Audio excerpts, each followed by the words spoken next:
Любовь-то мы дарили, это было во время войны.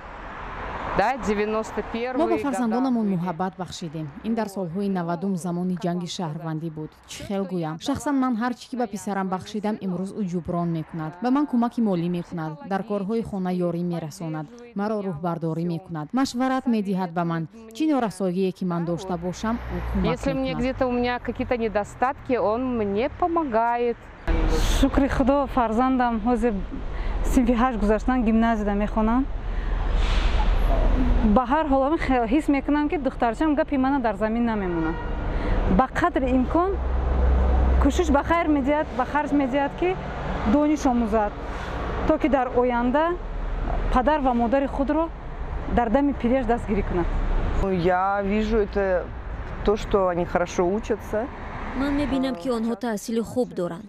انا این دختر خردیم به ورزش مشغول است. به گپ‌های من گوش میدهند و امیدوارم که دروغ نمیگویند.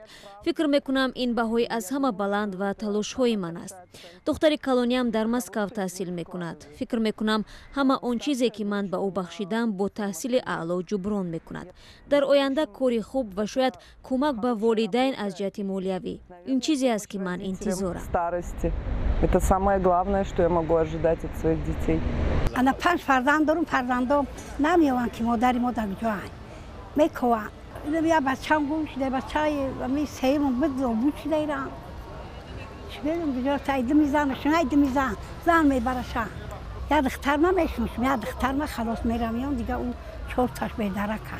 فرزندای بچه ازا و بچه مشکلی ها کلان کردیم. این فرزندا ما همو خیلی که کلان کردیم همو خیلی قدر و قیمتامون میدونن، یاردم میکنن، عزت و حرمت میکنن.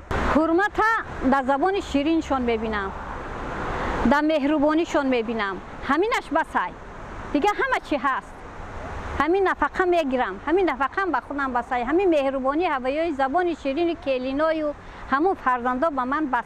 3 فرزند دارم. 3 فرزند منم پسر هستن. فرزندان با میگن که شما مادر جان نگید که دختر ندارید. ما برای شما هم دختر هستیم هم پسر هستیم.